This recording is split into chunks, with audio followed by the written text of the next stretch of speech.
안녕하십니까. 겨울인생입니다.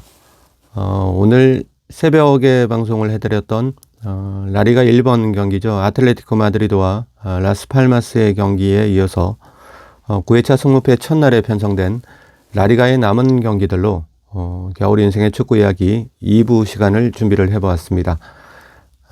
초기 선택 구간인 만큼 현지의 해외 배당들이 요동칠 수 있는 부분과 각 팀들의 A 라인업들의 출전 유무나 또 배트맨 초기 투표율에 건강한 역배당을 초이스하는 부분이나 모든 리스크들이 취합되었을 때 지금 방송해드리는 마킹 구간은 상당히 유동적이라는 점은 꼭 말씀드리고 싶고요.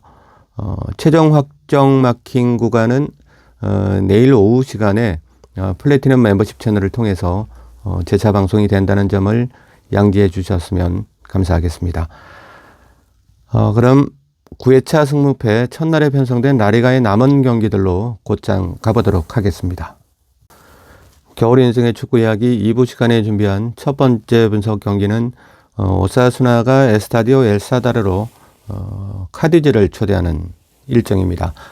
원정팀 카디즈는 그 바스크 지역으로만 들어오면 왜 약해지는 건지 아니면 그 바스크의 네 팀들이 카디즈 삼선들의 거친 수비를 잘 이용해 먹는 건지.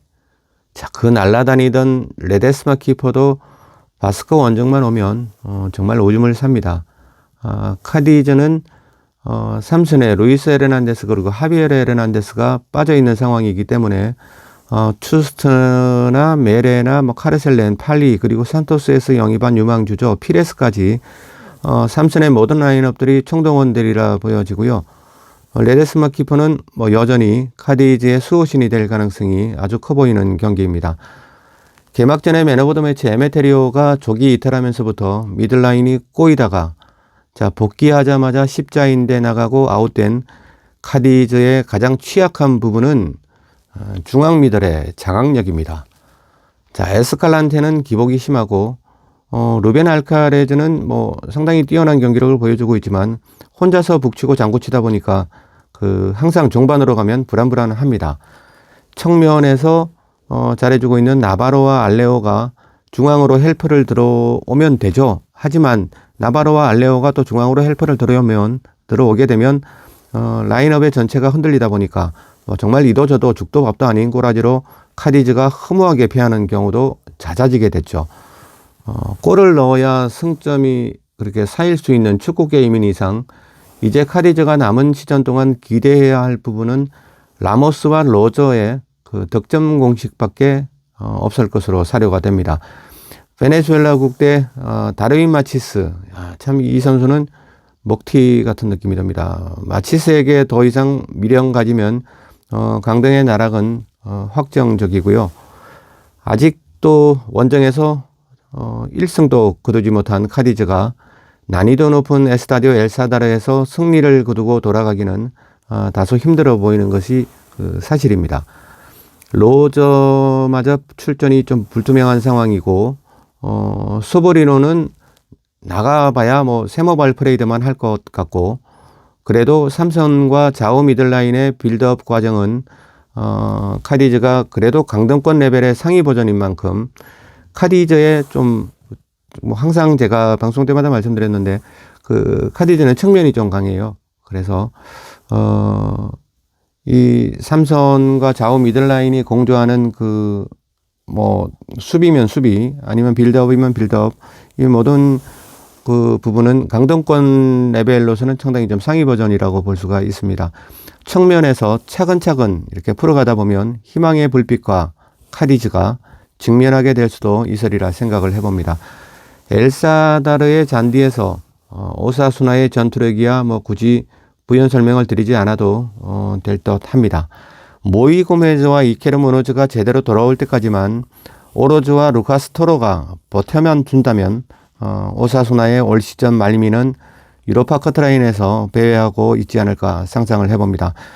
오사수나의 그 전방에 부디미르죠. 부디미르하고요. 그러니까 부디미르의 짝이 지금 상당히 좀 요원한 상태입니다. 라울 가르시아가 좀 경기력이 상당히 좀 기복이 심해졌습니다. 원래 그런 선수는 아닌데요. 그래서 라울 가르시아가 부디미르하고 동반해서 출전을 한다면 상당히 좀 미친 듯한 퍼포먼스를 한번 보여줄 때쯤에 오사수나라고 생각을 하는데, 지금 라울 가르시아가 아마 나올지 안 나올지는 확실하게 알 수가 없습니다. 일단 부디미르는 뭐 고정적으로 나올 것으로 생각이 됩니다. 부디미르가 왼쪽에 있기 때문에 그 부디미르와 요한 모이카, 삼선의 왼쪽에 있죠. 이 두 선수가 고군분투를 하고 있고요. 그 오사수나의 왼쪽을 뭐 걱정하는 건 아니라고 생각을 합니다. 뭐 부디미르와 요한 모이카도 있고, 모이 고메즈가 좀 올라온다면 그 중간에서 상당히 좀 시너지가 아주 크게 날 것으로 생각하는데, 현재로서는 오사수나의 가장 강점은 부디미르와 요한 모이카의 왼쪽, 빌드업을 하게 되면은 모이카와 부디미르가 만나게 되죠. 그래서 상당히 좀 많은 시너지를 내고 있는 그 라인입니다. 이 왼쪽 라인은 뭐 걱정해서 자유롭게 생각해도 될 것 같고요. 이제 라울 가르시아 그리고 몽카yor라가 나오게 되는 오른쪽이, 몽카yor라는 아마 나오게 될 것 같은데 라울 가르시아는 확실하게 모르겠습니다. 몽카yor라도 좀 이렇게 기복 없이 좀 꾸준한 편이지만 올 시즌에는 부상을 한번 당한 이후로부터는 상당히 좀 소극적으로 플레이를 하는 경향이 있습니다.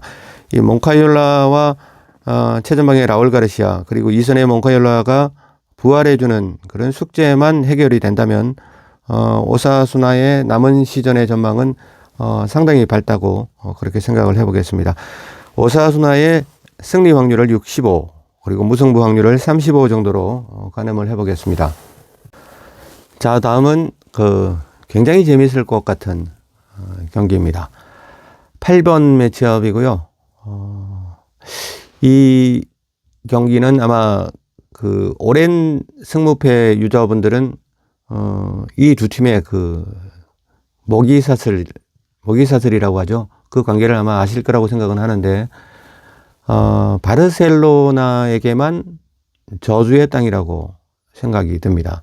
바르셀로나에게만 저주의 땅, 아방카발라이도스 극장의 개봉 시간이 다가오고 있습니다.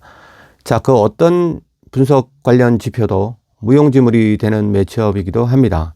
현지에서도 과학적으로도 아직 이 해괴망측한 결과물들의 이유를 찾아내지 못하고 있는 듯 보이고요. 매년 아방카발라이도스의 이 매치업에 시대적 흐름을 거역하지 않는 배팅을 해왔고요. 승무패 게임의 효자 구간이자 프로토 게임의 또 효자 구간이죠. 경기를 프로토는 지금 배당이 나왔는지는 모르겠는데, 어쨌든 지금까지의 셀타 비고와 바르셀로나의 아방카발라이도스의 경기라고 생각을 한다면 뭐 결과는 너무 빤히 보이는 그런 경기로 보여집니다. 비록 상상이지만 정말 웃기는 바르셀로나가 또 되어서 돌아가는 게 아닌지 좀 걱정도 되고요. 이 실타래를 언젠가는 꼭 한번 바르셀로나가 풀어야 할 숙제라고 생각이 들고, 선수가 그러니까 라인업이 바뀌어도 아방카발라이도스만 가면 정말 아직 시작하신 지 얼마 되지 않으신 분들을 위해서 간단하게 설명을 해드리겠습니다. 자, 2015년까지 지금 한 8년, 그러니까 8시즌 정도만 거슬러 올라가도 정말 딱 한 번만 승리를 거두고 돌아갔던 바르셀로나입니다. 그러니까 아방카발라이도스에서 8년 동안 단 한 번 승리를 거두고 돌아갔고요. 셀타 비고가 4승, 그러니까 4번의 승리를 거뒀죠. 4승 3무 1패. 자, 이런 성적은 그렇다 치고, 아방카발라이도스에서 셀타 비고의 바르시아전 득점 공식이 2점, 3점, 그리고 2점, 2점, 2점, 4점, 4점. 자, 단 한 번 패했던 게임을 제외하면 모든 게임이 멀티 득점이었고요. 7게임 동안의 셀타비고의 득점이 총 19득점. 자, 바르셀로나의 지구 최강 3선을 상대로 해서 경기당 3득점에 가까운 이 진기한 현상을 자, 어떻게 분석으로 다 갈무리할 수 있겠습니까? 제3세계에 영적으로 접근해야만 해안을 찾을 수 있을 것 같은 매치업으로 사료가 됩니다. 사실 이 경기는 누가 나오고 나오지 않고 어떤 감독이고 또 어떤 감독으로 바뀌었고 또 어떤 선수가 영입이 됐고 뭐 이런 뭐 숱하게 정말 10여 년을 이 경기를 분석을 해왔지만 정말 단 한 번도 어김없이 그런 분석들은 무용지물이 되었습니다. 물론 정말 강하게 셀타비고가 이번에는 이길 것 같다 했을 때 그때는 바르셀로나가 이겼죠. 자, 이런 좀 분석으로는 정말 해안을 찾을 수가 없는 그런 경기였다고 생각이 듭니다. 여유가 있다면 모든 구간을 지우는 마킹을 하고 싶지만 그렇지 않을 바에야 아방카 발레이도스만 가면 알메리아로 변신해 있는 바르셀로나에게 저의 소중한 근로소득을 상납하고 싶지 않은 겨울 인생입니다.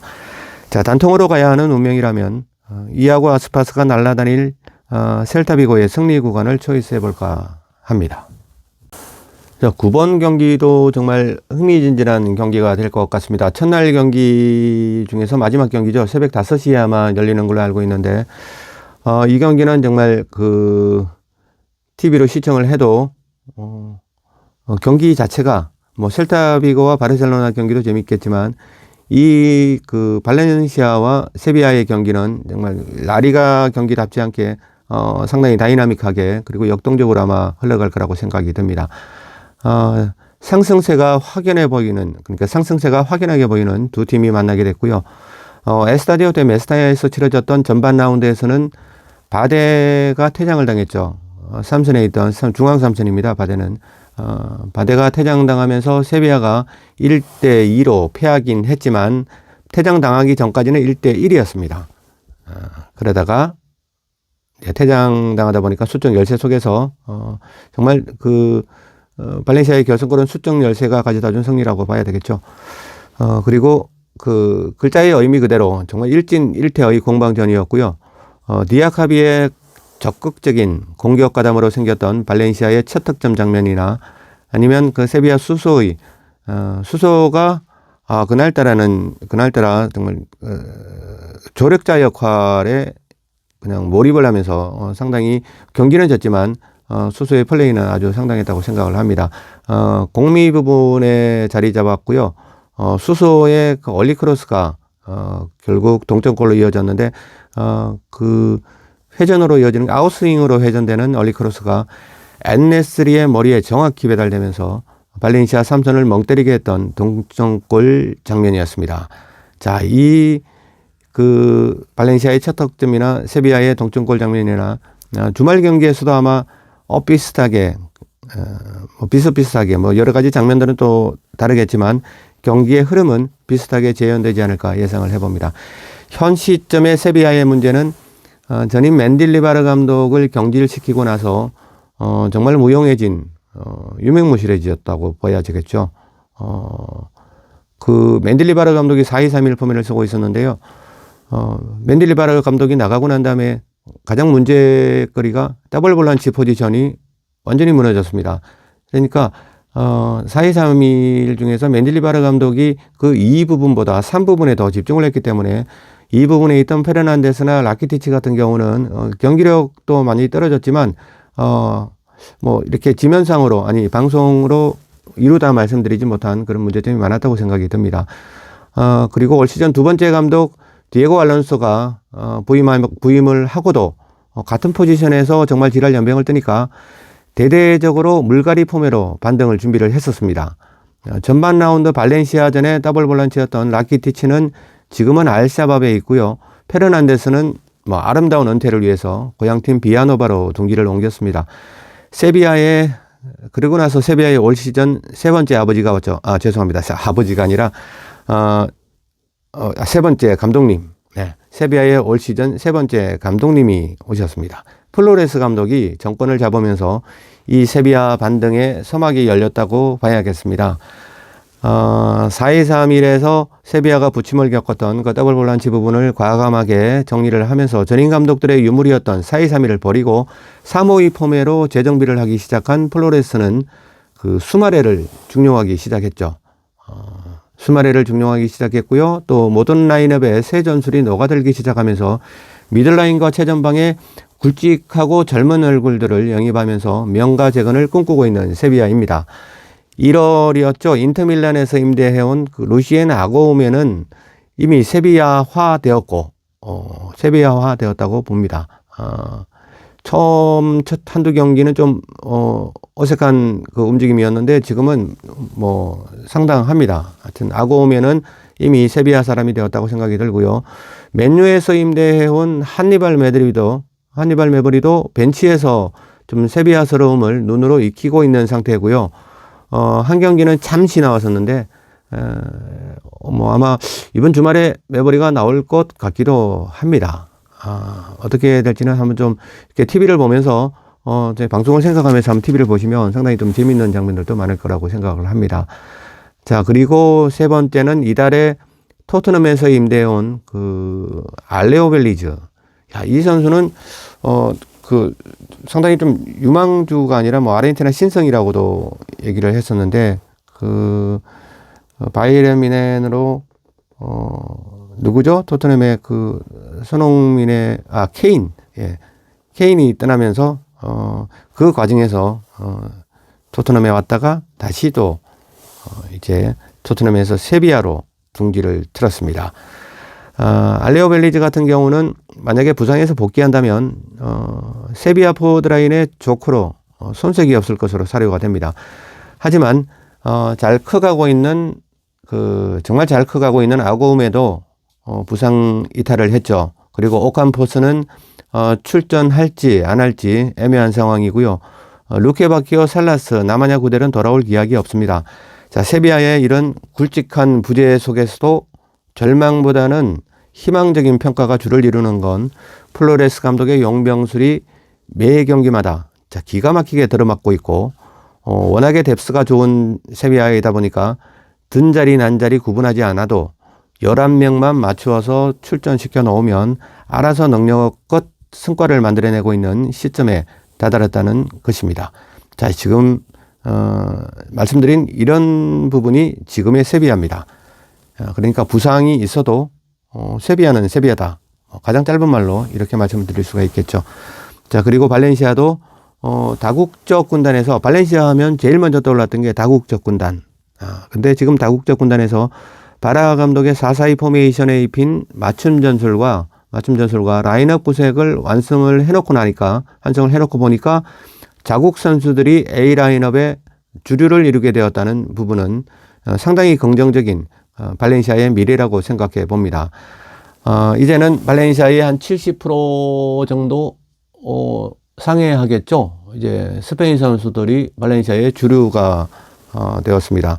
이 부분은 호세 가야를 비롯해서 발렌시아의 새로운 미래를 이룩할 수 있는 그런 시금석이 되지 않을까 생각을 해보고요. 지금 또 발렌시아가 또 상당히 상승세이기 때문에 이런 시너지 효과도 있지 않을까 생각을 해봅니다. 전술적인 완성도 속에서 그러니까 바라 감독의 전술적인 완성도 속에서 조직력이 수반될 수 있다 보니까 아무래도 자국 선수들이 많다 보니까 소통하는 데 있어서 좀 빠르겠죠. 그러다 보니까 전술적으로 바라 감독의 4-4-2 포메이션이 완성이 거의 되었다고 보고요. 그리고 거기에 자국 선수들이 많아지다 보니까 조직력이 또 함께 수반되고 이러다 보니까 자금의 발렌시아 상승세 흐름을 가져올 수 있었다고 그렇게 보여집니다.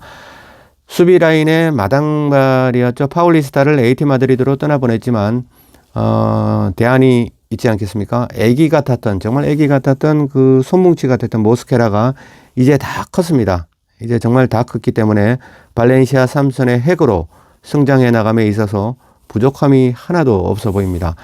디아카비도 정말 그 2선과 3선 어디 한 곳에 정부 칠세도 없이 2선과 3선을 떠돌다가 이제야 제자리로 돌아가는 것 같아서 심리적인 뭐 디아카비의 심리적인 안정감까지 가미되는 부분이 플레이 하나하나에서 TV로 보면 플레이 하나하나에서 그런 생각이 그런 부분이 느껴집니다. 자, 발렌시아 바라 감독과 세비야의 그 산체스 플로레스 감독이라는 뛰어나고 지혜롭고 경험 많은 두 감독의 전술적인 합의 싸움이라고 생각되는 만큼 어느 팀도 밀리지 않는 박빙의 일전이 되지 않을까 조심스럽게 전망을 해보겠습니다. 일단은 무승부에다가 배팅 구간을 내려놓고요. 그리고 아마 분명히 변동되는 그 기본적인 사항이 아마 생길 것으로 생각을 합니다. 오늘 내일 마감 전까지 좀 많이 살펴보다 보면 어느 한쪽으로 분명히 기울기가 나타나게 되겠죠. 그래도 무승부를 배제할 수는 없는 경기라서 제가 무승부로 먼저 픽을 했습니다. 자, 무승부에다가 좀 더 연구를 해보고 한쪽으로 기울여 보겠습니다.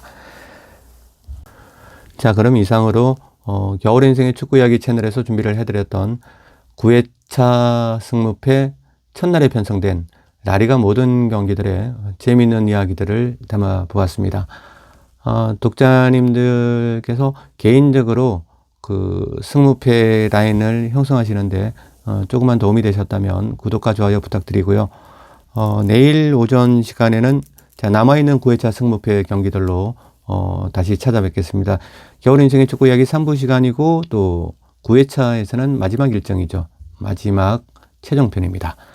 자, 내일 오전에 다시 만나뵐 걸 약속드리겠습니다. 지금까지 겨울 인생이었습니다. 감사합니다.